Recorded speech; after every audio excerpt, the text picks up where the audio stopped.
2 నిమిషాలకే అయిపోతుందా? ఎందుకలా జరుగుతుంది? ఈ సమస్యకు ఎలా నియంత్రించాలి? ఫస్ట్, స్టార్ట్ స్టాప్ పద్ధతి. సంభోగం సమయంలో వీర్యం రాబోతున్న అనుభూతి వచ్చినప్పుడు కాసేపు ఆగాలి. లోతుగా శ్వాస తీసుకొని శరీరాన్ని రిలాక్స్ చేయాలి. ఉద్రేకం తగ్గిన తర్వాత మళ్ళీ కొనసాగించాలి. ఇలా 3-4 సార్లు సాధన చేస్తే నియంత్రణ పెరుగుతుంది. Second one, squeeze technique.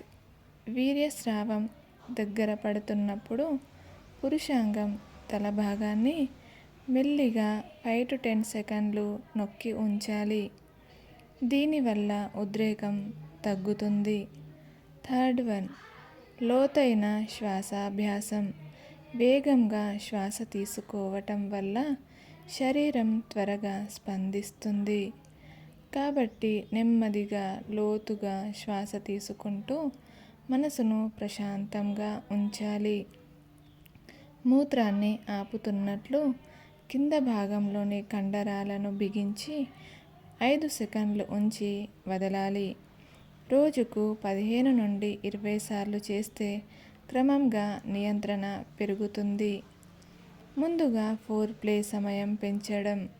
ప్రత్యక్ష సంభోగానికి ముందు ప్రేమాభిమానంతో గడిపే సమయం పెంచితే ఇద్దరికీ సంతృప్తి ఉంటుంది. శృంగారం అంటే కేవలము పెనెట్రేషన్ కాదు, అనుభూతుల సమ్మేళనము. ముఖ్యంగా గుర్తుంచుకోవాల్సింది, అప్పుడప్పుడు ఇలా జరగటం సాధారణం. ప్రతిసారి 1 నిమిషంలోపే జరిగిపోతే వైద్యుడిని సంప్రదించటం మంచిది.